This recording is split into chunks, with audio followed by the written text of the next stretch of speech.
Estamos dispuestos ahora sí para comenzar, o mejor dicho, continuar nuestro estudio esta mañana sobre la familia. Hemos hablado sobre la responsabilidad de los cónyuges, esposo y esposa, el uno para con el otro.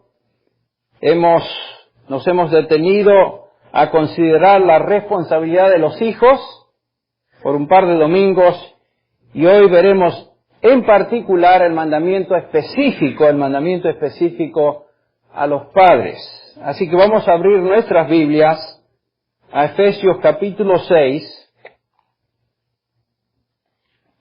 y en particular explicaremos en todos sus componentes el versículo 4. Y vosotros, padres, no provoquéis a ira a vuestros hijos, sino criarlos en la disciplina y amonestación del Señor.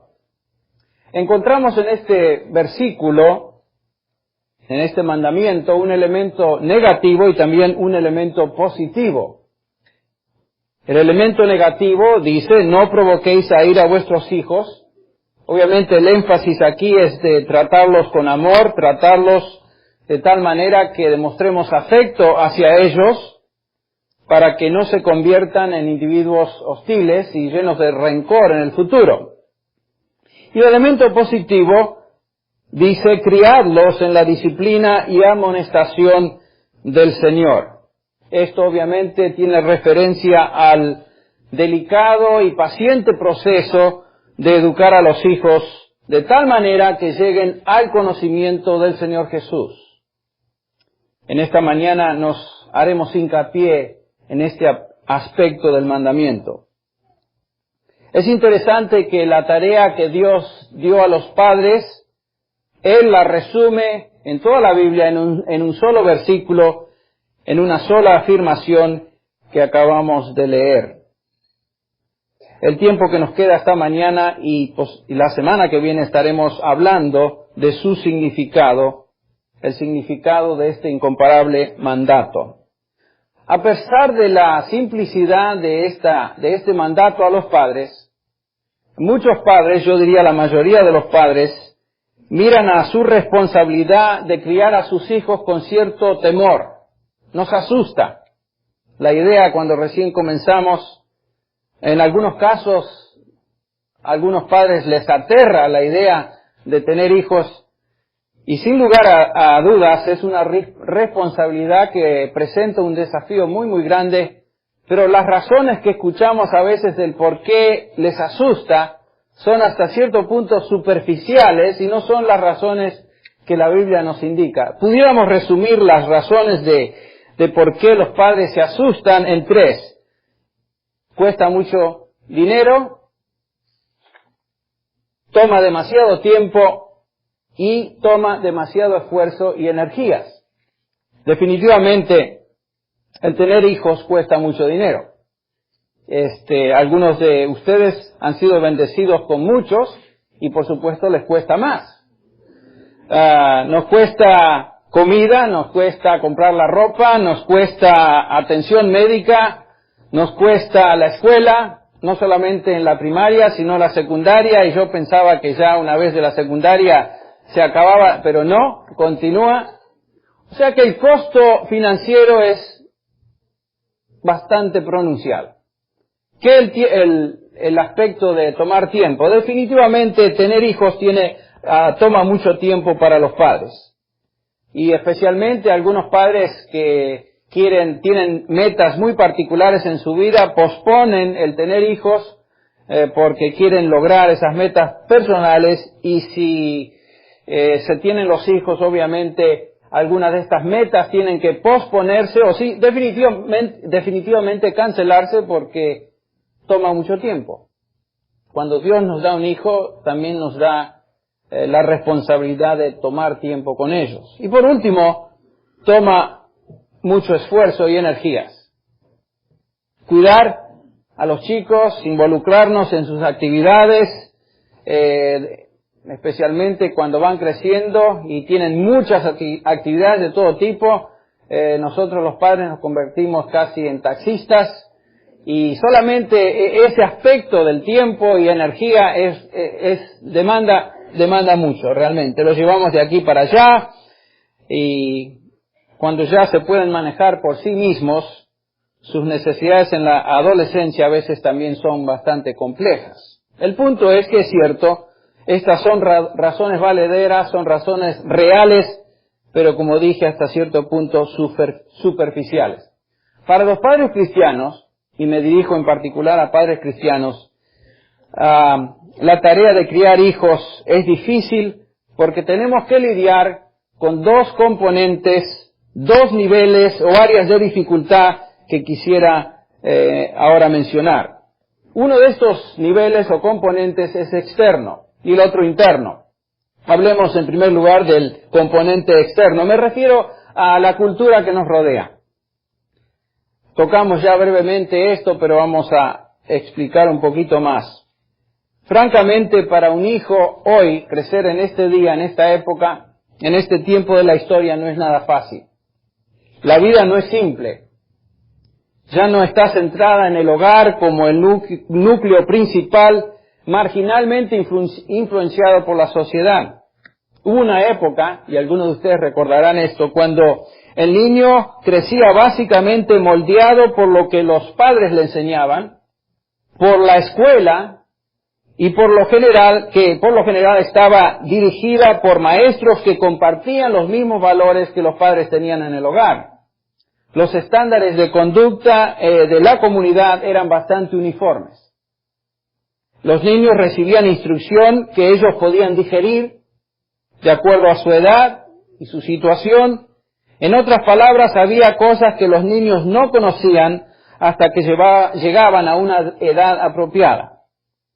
Podemos decir que las cosas a las que un niño era expuesto estaban controladas, otra vez más, por la familia, por la escuela y por la iglesia.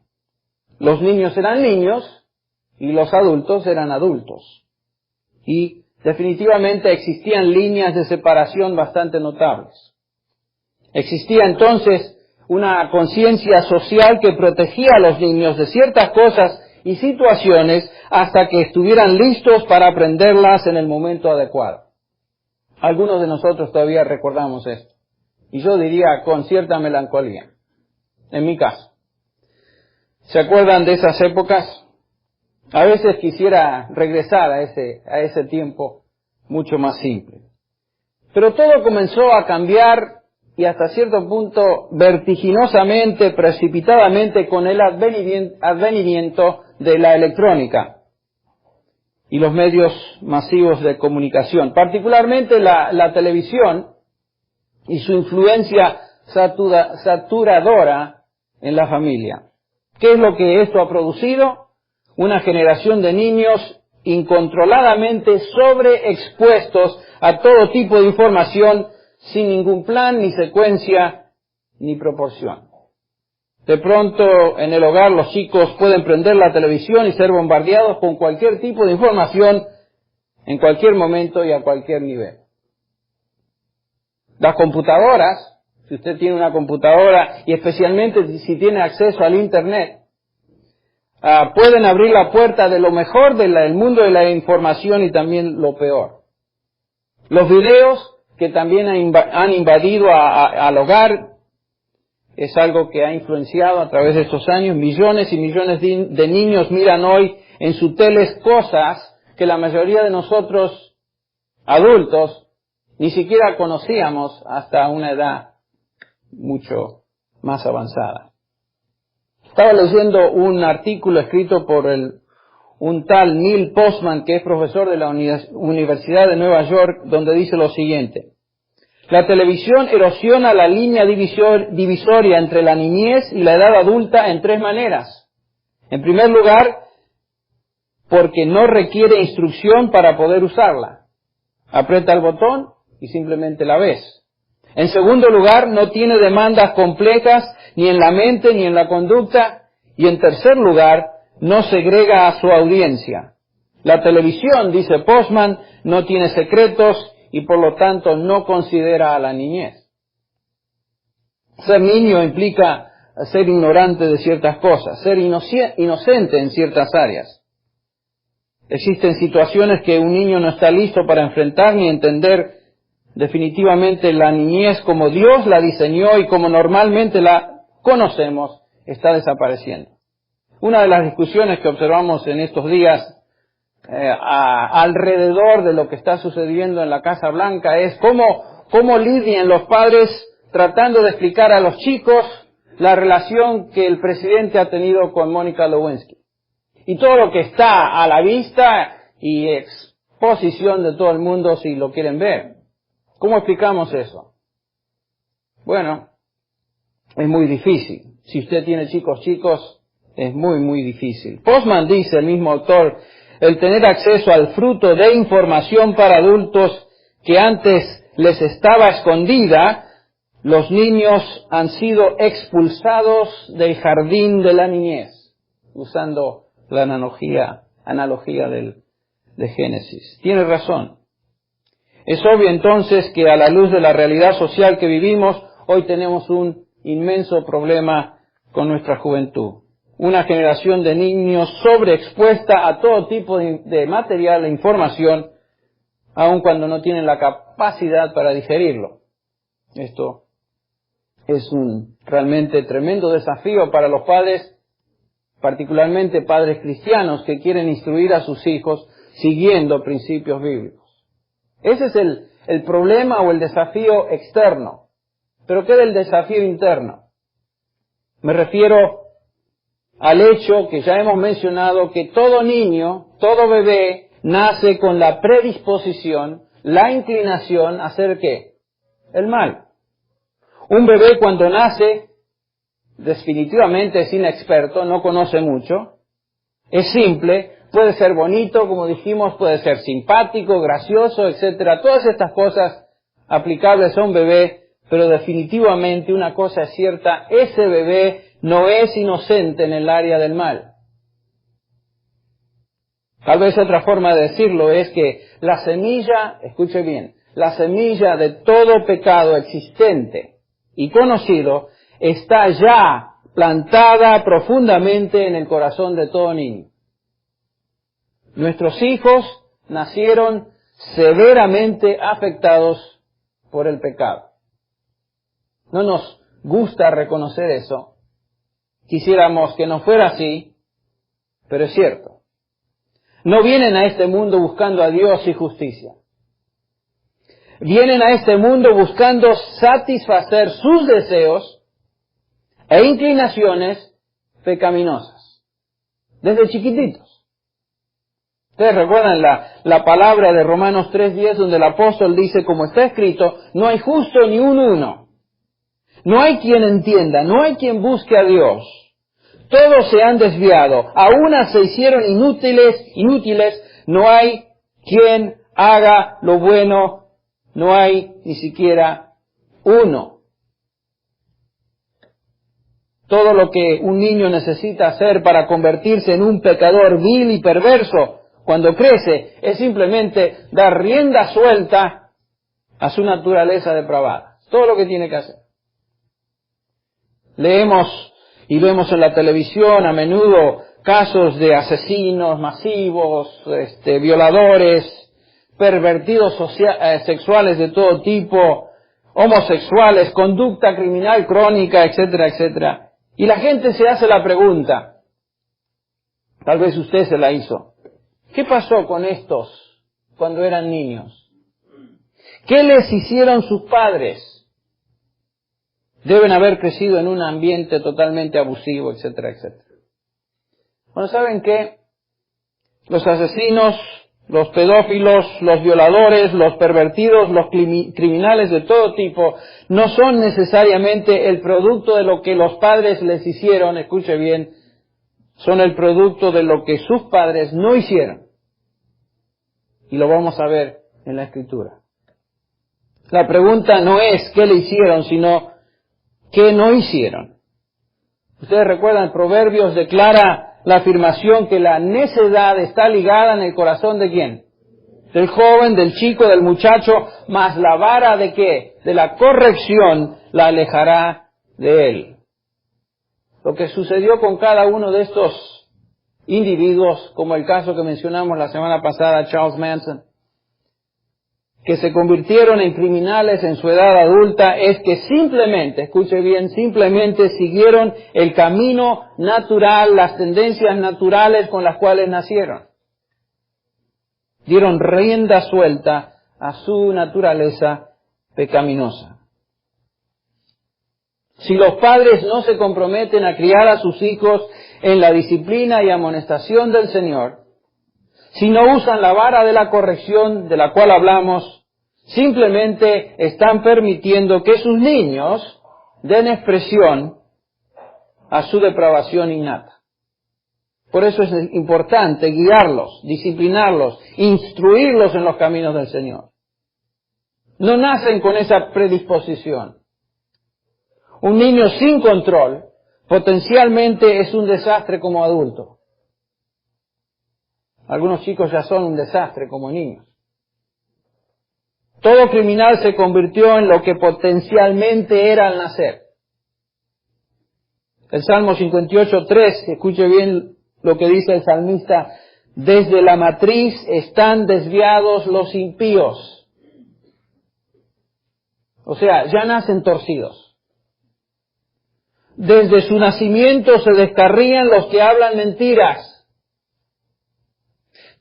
El versículo 4 dice, escuche bien, tienen veneno como veneno de serpiente, son como una cobra sorda que cierra su oído. En otras palabras, está diciendo que son serpientes, son viboritas, culebras. Eso es lo que dice la palabra. Claro, ninguno de nosotros le diría, ¡ay, qué linda culebrita! Al chiquito, ¿no? Pero es lo que dice el salmista. Ya vienen envenenados. Existe un término teológico para esta descripción que se llama, ¿qué? Depravación total. Los teólogos mencionan el hecho de que nacemos muertos en delitos y pecados, dándonos esta nomenclatura, depravación total. Todo niño nace contaminado y totalmente inclinado a hacer lo perverso. El salmista David, ya lo vimos la semana pasada, dice, aquí yo nacía en iniquidad y en pecado me concibió mi madre, y dijimos que no es una referencia al hecho de que él nació ilegítimamente, sino que simplemente dice el salmista, aun cuando fui concebido, en ese momento de concepción, yo ya era pecador, yo ya era inicuo. La pecaminosidad es hereditaria. Nadie se convierte en pecador, nacemos pecadores. ¿Saben qué? Entender la doctrina de la depravación total de nuestros hijos es el fundamento práctico más importante para entender nuestro papel como padre y madre en sus vidas. Es clave, es fundamental entender el hecho de que nuestros hijos nacen ya con la predisposición a hacer todo lo malo. Un ser humano no puede aprender a tener cierto control, mejor dicho, un ser humano puede aprender a tener cierto control si se le enseña a vivir moralmente, si se le disciplina de manera apropiada durante sus años de crianza. Estaba hablando con un hermano ayer, donde él me relataba el hecho de que aún en su país, su padre, a los 12 años, hasta los 12 años, le instruía en las cosas de Dios y el temor a Dios, y nació y creció, mejor dicho, creció con cierto temor de lo que es Dios y con cierta educación en cuanto a hacer lo correcto, lo bueno. Es cierto, un hijo puede ser instruido a ser moral, a ser correcto, a responder positivamente, pero esto no es un cambio transformador de su interior. Hasta cierto punto es una actitud, una conducta cosmética, es de afuera. Aprenden, pueden aprender. Podemos tener hijos controlados, desplegando cierta conducta social aceptable, pero esto no quiere decir que han sido transformados en su espíritu. Entonces, lo que buscamos como padres es que estos hijos que el Señor nos dio pasen de las tinieblas a la luz, que sean transformados en su espíritu para que en lugar de amar el pecado, amen la justicia. En lugar de ser llevados por sus deseos corruptos, deseen agradar a Dios de corazón. Yo recuerdo cuando tenía unos 13, 12 años que comencé a tener conciencia de lo que es ser realmente una persona que debe seguir a Dios. Algo que me molestaba tremendamente es que yo veía en mí la tendencia constante al mal.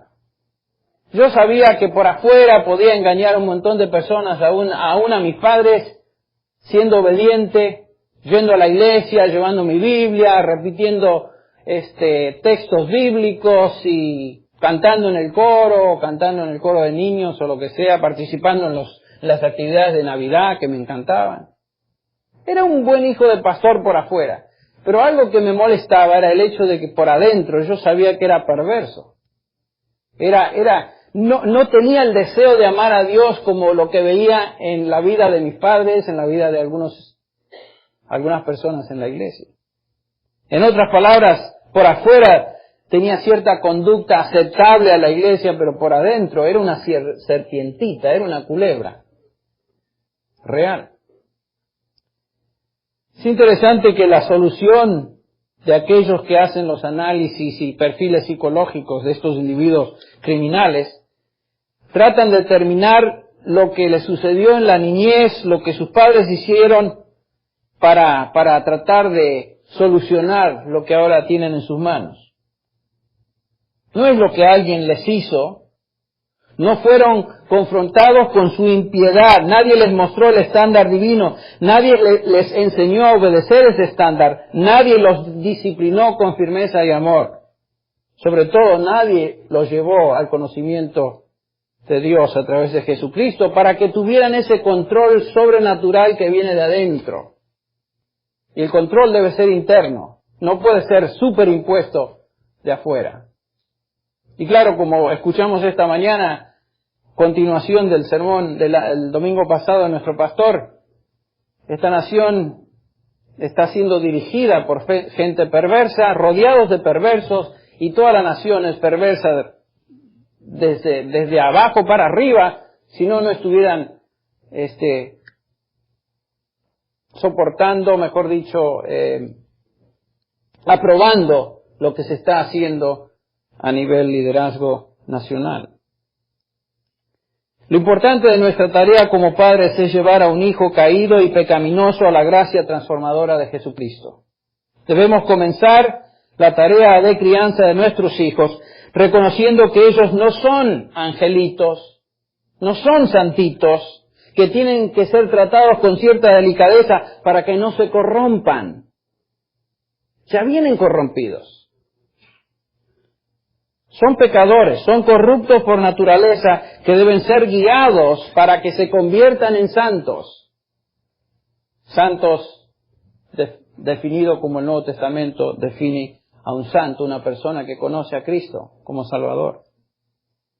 La solución que el mundo da es realmente ridícula. Dice que aquellos que tienen problemas de descontrol es porque no se aman a sí mismos.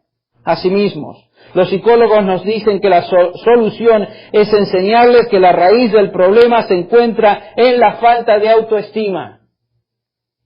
Dicen estos expertos que la gente sin control y criminal actúan así porque no han aprendido a amarse a sí mismos. Esto es como echar gasolina al fuego, Una persona que ya está descontrolada, una persona que no tiene respeto, una persona que no le importa nada ni nadie, decirle que le falta amor propio es justificar su conducta y evadir el problema. La solución no es desarrollar autoestima, sino dominio propio. Esta actitud de amarse a sí mismo es aceptada a nivel popular. No sé cuántos de ustedes han escuchado a esta cantante popular Whitney Houston, pero tiene una canción que se llama El más grande amor de todos. Y la estrofa va más o menos así, un estribillo. Todos están buscando un héroe, La gente necesita a alguien a quien admirar. Nunca he encontrado a alguien que me satisfaga. Por eso he aprendido a depender de mí. El más grande amor de todos es fácil de alcanzar. Aprende a amarte a ti mismo. Este es el más grande amor. Una filosofía popular, aceptada por educadores, psicólogos, la gente en general, es el himno nacional a la autoestima, pero no es algo que Dios declara como verdadero. Es opuesto a lo que Dios enseña. El resultado de este tipo de énfasis es darle al individuo libertad de expresarse como él quiera para que se sienta bien acerca de sí mismo, no traumarlo con restricciones o disciplina que afecten su autoestima. Esto es ridículo. Lo importante entonces, y ahora sí nos enfocamos en Efesios 6, no es criar hijos que se sientan bien, expresando y buscando satisfacción personal, sino confrontarlos con su condición de pecado y necesidad de salvación. En resumen, nuestro trabajo consiste en enseñar a este pequeño la ley de Dios, llevarlos al conocimiento de Jesucristo. En otras palabras, es la tarea de evangelismo. La tarea de evangelismo. ¿En qué consiste esta tarea? ¿Cómo implementamos la instrucción a nuestros hijos en concreto? ¿Qué es lo que necesitan saber? Porque como dijimos la semana pasada, la meta es criar, levantar una generación de hijos piadosos. ¿Qué es lo que hacemos? Bueno, los hijos necesitan saber que son pecadores. Necesitan saber en términos claros que el pecado es parte de su naturaleza, algo que está profundamente arraigado en ellos. Tenemos que enseñarles a que van a sentir impulsos y actitudes que deshonran a Dios. Necesitan saber que hay consecuencias del pecado, pérdida de bendición, dificultad en la vida, muerte física y separación eterna de Dios. Esto lo necesitan saber. En otras palabras, nuestros hijos tienen que ser evangelizados con la verdad bíblica del pecado, la verdad de la muerte y la verdad del infierno. Necesitan saber que han violado la ley de Dios, que no tienen capacidad en guardarla en ellos mismos y que sus corazones tienen que ser transformados o perecerán en el infierno. Es duro, pero estas son verdades que ellos deben conocer. Deben conocerlo en una terminología clara y que ellos puedan entender, pero deben conocerlo. Los chicos deben ser confrontados con la verdad del castigo eterno. En otras palabras, la tarea de evangelismo no es distinta para nuestros hijos de lo que sería al mundo que nos rodea. La tarea de evangelizar es la misma. Estamos hablando a pecadores, que incluye a nuestros hijos. ¿Cuándo comenzamos a hacer esto? ¿A qué edad comenzamos a hablarle a los hijos de las cosas de Dios? De su verdad, de su juicio, de su gracia, del perdón, de la salvación. Bueno, lo hacemos en primer lugar en todo momento. Ustedes recuerdan Deuteronomio 6:6 nos dice que estas palabras que yo te mando hoy estarán en tu corazón, hablando a los padres de Israel, y diligentemente las enseñarás a tus hijos y hablarás de ellas cuando te sientes en tu casa, cuando andes por el camino, cuando te acuestes y cuando te levantes. ¿Cuándo lo hacemos? ¿A qué edad comenzamos? Bueno, obviamente comenzamos a una edad donde ellos pueden comenzar a entender y razonar, pero lo hacemos desde el comienzo y en todo momento, continuamente hablamos de Dios. Y esta edad de reconocer y entender, obviamente varía de criatura a criatura. Algunos chicos entienden a una edad temprana, a otros les cuesta un poquito más. El punto es que comenzamos de temprano. Yo recuerdo cuando mi hijo Stevie tenía unos 3 años, en México, era misionero, que me propuse hablar de temas teológicos con él desde chiquito. Y yo le hacía preguntas teológicas y doctrinales a su nivel para que al escuchar sus respuestas yo me percibiera, discerniera dónde él se encontraba en su habilidad de reconocer y entender. Con el tiempo nuestras conversaciones, que entre paréntesis eran A la mañana, a la tarde, a la noche, cuando salíamos a caminar, cuando comíamos, etcétera. Era en todo momento siguiendo el patrón de Deuteronomio 6. Con el tiempo, estas conversaciones se convirtieron en algo más profundo. Eran cada vez más, tal vez, importantes en la extensión, en cuánto tocábamos en estos puntos, hasta que un día glorioso en Miami, me acuerdo, hace 3 años, después de 1 hora de charla sobre el significado del bautismo, Stevie se entregó al Señor. A la edad de 12 años, él se entregó a Cristo como Salvador. Este es el principio que Deuteronomio enseña. Como padres enseñamos y enseñamos conforme nuestros hijos crecen, y Dios va a llevar a cabo su obra de convencer y hacerlos ver su condición de pecadores, y por supuesto los moverá a arrepentirse y colocar su fe en Jesucristo. A este proceso podríamos llamarle, mejor dicho, pasos hacia Dios. Pasos hacia Dios. ¿Qué tipo de secuencia llevan estos pasos? Bueno, permítame darles un bosquejo que puede servir como guía para el compartir el Evangelio con nuestros hijos. ¿Cómo comenzamos? ¿Por dónde comenzamos? En primer lugar, debemos comenzar con la santidad de Dios. La santidad de Dios es imprescindible para entender la salvación. Debemos entender quién es Dios y cuán santo es Él para poder reconocer nuestro estado como pecadores. Dios es santo, no tiene pecado, no puede mirar la iniquidad, no comete errores. Dios nunca hace lo malo ni puede ser tentado por el mal. Debemos comenzar con esto, con el estándar divino, con lo que Dios es. No tenemos que comenzar con Dios te ama. Es cierto que Dios les ama, pero tenemos que comenzar con lo que Dios es y espera. Dios es santo. Levíticos 11:44 dice, porque yo soy Jehová, vuestro Dios, por tanto consagraos y sed santos, porque yo soy santo. No os contaminéis pues con ningún animal que se arrastra sobre la tierra. Dice el versículo 45, porque yo soy el Señor que os he hecho subir de la tierra de Egipto para ser vuestro Dios. Seréis pues santos porque yo soy santo.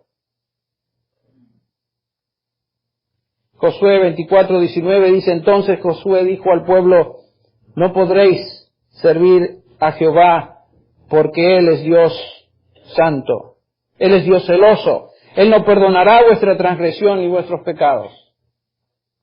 No hay santo como el Señor, dice 1 Samuel 2:2. En verdad no hay otro fuera de ti, ni hay roca como nuestro Dios. Hebreos repite la instrucción diciendo, buscar la paz con todos y la santidad sin la cual nadie, ¿qué? Verá al Señor.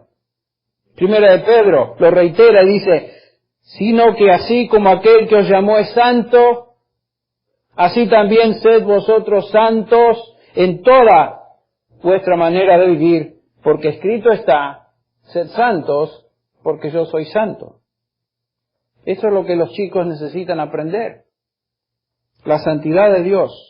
Su odio hacia el pecado, el hecho de que Él castiga el pecado, que aquellos que viven en pecado nunca podrán estar en su presencia. ¿Ustedes recuerdan el Salmo 1? Dice el Salmo 1, versículo 4, no así los impíos, hablando de aquellos que no conocen a Dios, que son como paja que arrebata el viento, por tanto no sé qué, levantarán los impíos en el juicio, ni los pecadores en la congregación de los justos. Dios no puede aceptar al impío. Como escuchamos esta mañana, nadie que es mentiroso se va a presentar en el reino de los cielos. Dios odia la mentira. Es una abominación. Entonces tenemos que levantar el estándar divino, no rebajarlo. En segundo lugar, no solamente hablamos de la santidad de Dios, sino que en segundo lugar debemos enseñar que todo ser humano es pecador. Que todos, sin excepción, estamos afectados por el pecado. Que el Evangelio es un remedio para el pecado porque ninguno de nosotros puede salvarse a sí mismo y necesitamos el perdón de nuestros pecados. El punto principal de la redención es el perdón de pecados. Por eso el Señor Jesús dice en Marcos 2:17, al oír esto Jesús les dijo, los que están sanos no tienen necesidad ¿de qué? De médico, sino los que están enfermos. No he venido a llamar ¿qué? Justos, sino pecadores.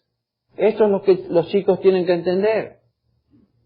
Debemos enfatizar de que todos estamos enfermos, de que todos necesitamos el perdón del Señor, que no podemos hacer nada. Él tiene, Jesucristo tiene que perdonarlos. Lo mejor que podemos hacer con nosotros mismos delante de Dios, según Isaías, es trapo de inmundicia. Ustedes recuerdan Isaías 64:6, todos nosotros somos como el inmundo y como trapo de inmundicia todas nuestras obras justas. Todos nos marchitamos como una hoja y nuestras iniquidades como el viento nos arrastran. Romanos expresa esta verdad de esta manera en 3:20, porque por las obras de la ley ningún ser humano será justificado delante de él, pues por medio de la ley simplemente viene el conocimiento del pecado.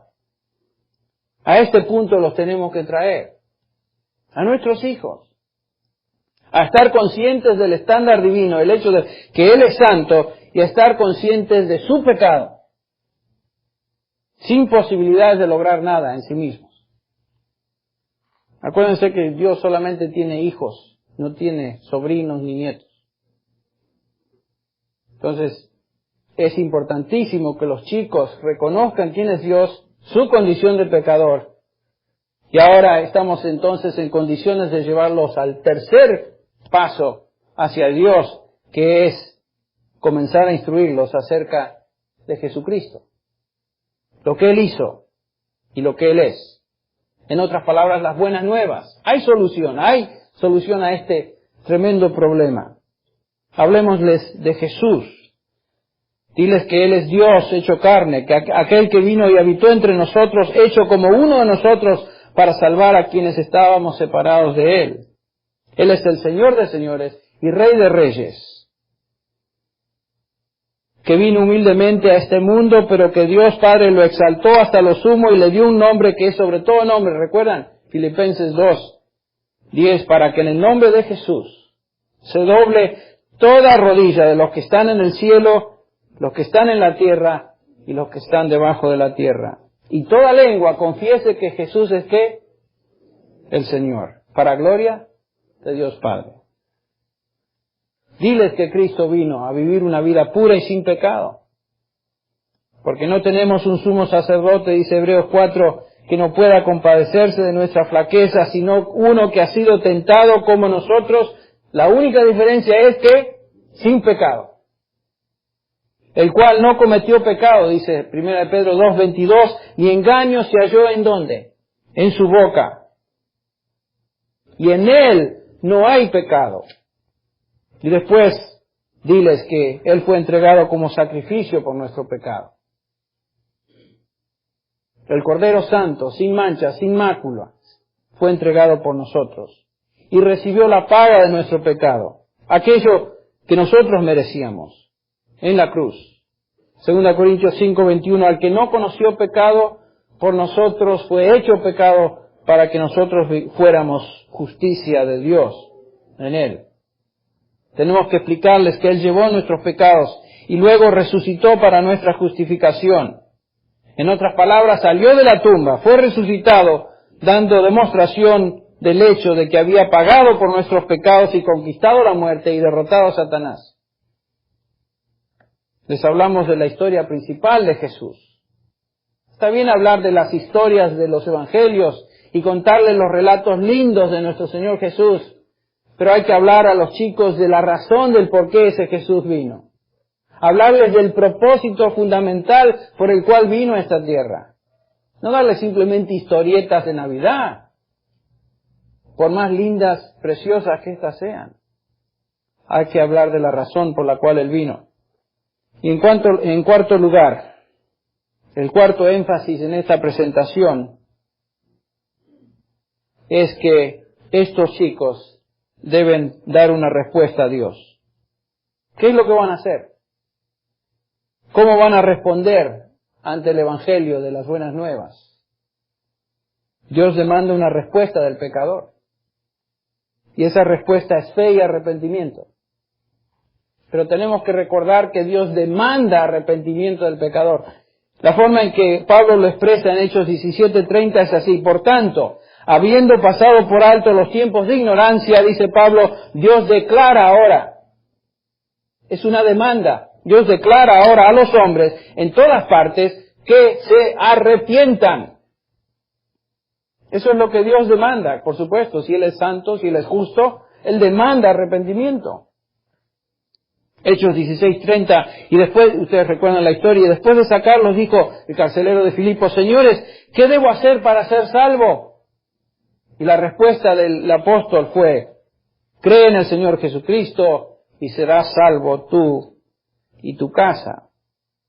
Debemos explicarles la necesidad de confiar en Cristo como único Salvador. Diles que es cuestión de vida o muerte espiritual, el buscar al Señor mientras éste puede ser hallado. Es imperioso hablar a nuestros hijos del Señor. Diles que deben reconciliarse con Dios. Y esto es algo que tenemos que hablar constantemente, no porque el hecho en el pasado, cuando tenían 2 años y medio, decidieron recibir a Cristo. Es algo que continuamente estamos hablando de esto, en esos pasos, en esta secuencia. Primero, ¿qué? Dios es santo. Dios demanda un estándar. En segundo lugar, tenemos que explicar que ellos son pecadores y que son incapaces de ser salvos por sí mismos. Debe ser esto seguido con la historia del Señor Jesús, en otras palabras, las buenas nuevas del Evangelio, su persona, su obra y finalmente confrontarlos con la responsabilidad de responder a Dios como seres pecadores. Qué tremenda responsabilidad y privilegio tenemos como padres de ser los medios que Dios use para traer a los pies de Cristo aquellas criaturas que Él depositó en nuestro hogar por cierto tiempo. Decíamos en el comentario que teníamos con este hermano ayer, que una plantita tierna puede ser enderezada. Ya cuando se convierte en un árbol, es imposible. Dios nos dio esa tarea de evangelizar a nuestros chicos durante un periodo corto. Y es nuestra responsabilidad. Y nuestro privilegio. Yo doy gracias a Dios, sinceramente, de que tanto mi hija como mi hijo encontraron a Cristo en el hogar. Qué tremendo privilegio. Termino con esta carta. No voy a dar lectura a toda la carta, pero es la carta de un padre a su hijo. Un padre cristiano a su hijo, ya mayor, posiblemente cristiano también. Dice así, mi querido hijo, nunca pasó un momento tan solemne que cuando mi primogénito fue colocado en mis brazos y sentí que era padre. Todos que tenemos hijos, podemos identificarnos con eso. Miré hacia el cielo y respiré en mi bebé la petición de Abraham por su hijo, oh, que Ismael viva delante de ti. Fui a mi closet para pasar tiempo en devoción privada y solemnemente, dediqué este niño a Dios, aquel que me había dado esta vida tan preciada. Fervientemente oré para que cual fuera su suerte en el mundo, que fuera partícipe de la santidad verdadera y que fuera nombrado con los santos en gloria. Durante los días de tu infancia, dice este padre, te vi con tu madre con todo el amor del corazón. Hemos sonreído cuando te veíamos durmiendo, hemos llorado por ti cuando estabas enfermo y en peligro, hemos sido espectadores que se han deleitado al ver tus deportes de niño, hemos sido testigos con placer del desarrollo de tus habilidades intelectuales y frecuentemente nos hemos sentido orgullosos de las felicitaciones que se han dado a tu persona. Pero en medio de todo esto, una profunda solicitud ha cautivado nuestras mentes, la cual nada podía desviar o abatir. Y eso fue una tremenda ansiedad por tu bienestar espiritual, sí, por tu salvación. No puedes dudar, hijo mío, que tus padres te aman. En todo, como tú sabes, hemos hecho lo posible para promover tu bienestar espiritual y siempre cuando fuera compatible con este objetivo, también tu deleite en la vida. Nunca te hemos negado una gratificación que nuestro deber y capacidad no nos permitiera otorgar, y si en algún momento hemos sido severos en la disciplina, aun esto fue porque te amamos. El amor genuino desea y busca el bien del objeto sobre el cual está enfocado. Entonces, debido a que tienes una capacidad de servir y disfrutar y glorificar a Dios, ¿cómo podemos amarte en realidad si no anhelamos para ti esto? Está hablando de la salvación. Nuestro amor se habría extinguido si no se concentrara en sus oraciones, deseos y esfuerzos en tu salvación personal. Por mucho que deseemos que seas una persona respetable en la vida, preferiríamos verte en una situación insignificante siempre y cuando fueras participante de verdadera santidad, que verte en el pináculo más alto de la fama y destituido del temor de Dios. ¿Cómo podríamos nosotros soportar ver a nuestro hijo escoger el camino ancho que lleva a la destrucción y correr una multitud para hacer el mal? Correr con una multitud para hacer el mal. Oh Dios, escóndenos de este triste espectáculo en la tumba y cuando venga ese momento, llévanos a nuestro descanso. La carta continúa, pero lo que podemos notar con claridad es este tremendo sentido de responsabilidad de estos padres en cuanto a la salvación de sus hijos. La tarea más grande, la función primordial que Dios nos ha dado como padres cristianos es paciente y cuidadosamente guiar a nuestros hijos al conocimiento de Cristo. Que el Señor nos conceda ser medio por el cual nuestros hijos lleguen a la salvación. Vamos a orar. Padre, te agradecemos en esta mañana una vez más por haber contemplado tu palabra, habernos enfocado en aquella responsabilidad que tú nos has dado de criar a nuestros hijos en el temor del Señor, que comienza con un enfoque total en presentar el Evangelio, la salvación a ellos. Señor, ayúdanos a ser padres que son conscientes de esta responsabilidad. Aquellos que tenemos hijos ya creyentes, te alabamos y te bendecimos. Te agradecemos. Te pedimos, Señor, que nos ayudes a ser instrumentos de edificación en sus vidas. Señor, ayúdanos a ser medios por los cuales nuestros hijos, nuestros nietos y otras personas lleguen al conocimiento de Cristo. Gracias, Señor, por los hijos que nos diste, por este proyecto que nos pusiste en nuestras manos por unos cortos años. Ayúdanos a ser administradores fieles de esta responsabilidad. Te alabamos, te bendecimos en esta mañana. Pedimos que nos lleves a nuestros hogares con tu paz. En el nombre de Jesús. Amén.